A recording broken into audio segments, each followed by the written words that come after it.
Hello my dear students. तो आज के इस वीडियो में समझाने वाला हूँ, आपको लेकर आ गया हूँ कक्षा 11वीं विषय फिजिक्स अध्याय 2 मात्रक एवं मापन। इसका टॉपिक है सार्थक अंक एवं कोटिमान। तो आज के इस वीडियो जो में हम स्माइल 3.0 का जो भी आपका होमवर्क का जो क्वेश्चन है उसको सारे सोल्यूशन देखने वाले हैं, साथ ही में समझने वाले हैं। तो आपको अंत तक ध्यान लगाकर समझना है, क्योंकि आपका समझना ज़्यादा महत्वपूर्ण है।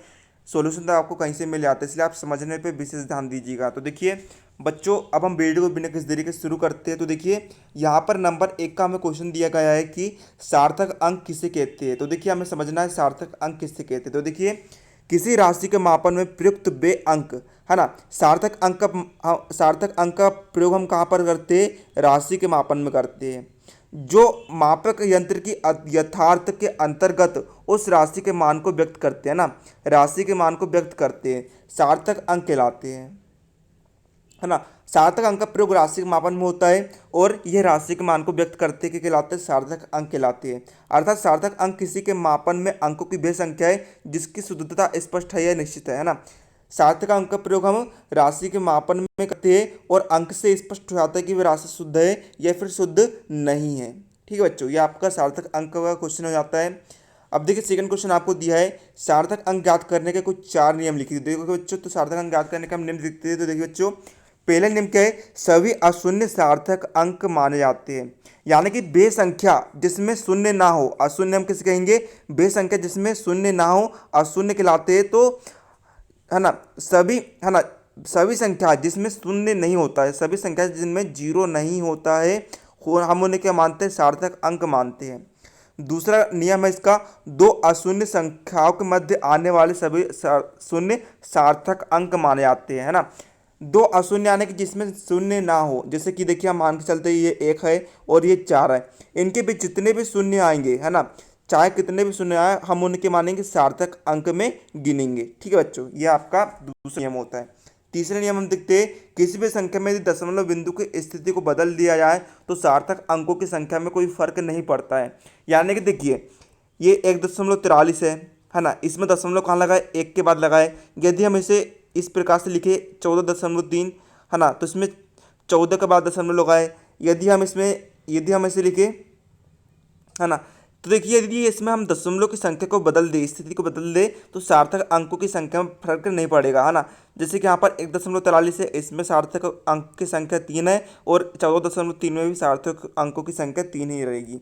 आखिरी नियम हम देखते हैं कि किसी भी संख्या में 10 की घातों को सार्थक अंक में नहीं गिना जाता है ना। जैसे कि देखिए यहाँ पर 2.43 लिखा है, गुणित 10 की घात 5 लिखा है, तो इसमें 10 की घात 5 को हम सार्थक अंक में नहीं गिनेंगे, है ना। 10 की घात वाले को हम सार्थक अंक में नहीं गिनते, इसमें केवल 3 सार्थक अंक होंगे, है ना, 2, 4 और 3। ठीक है बच्चों, इस प्रकार से यहाँ पर सार्थक अंक ज्ञात करने के नियम होते हैं।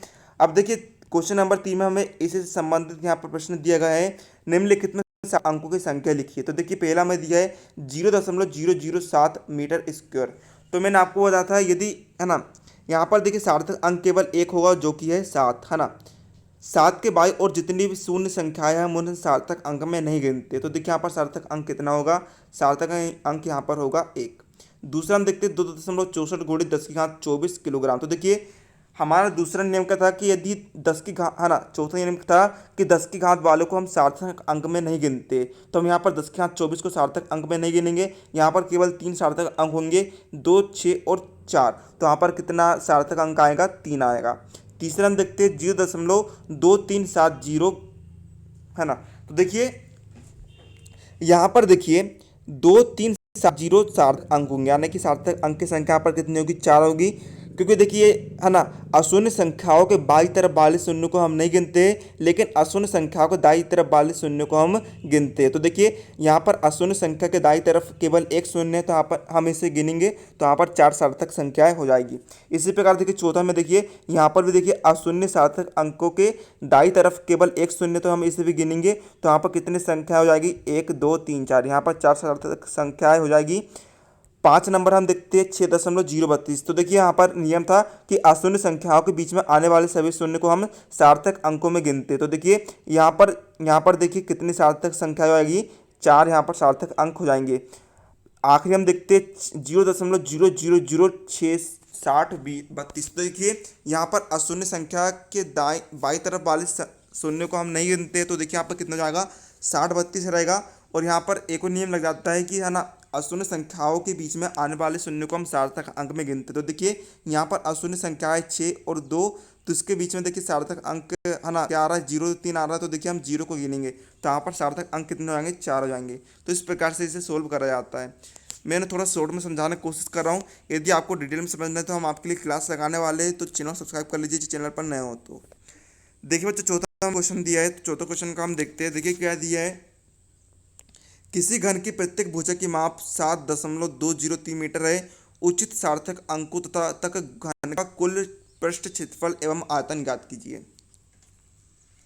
ठीक है बच्चों, तो इस प्रकार से आप इसे सोल्व करेंगे,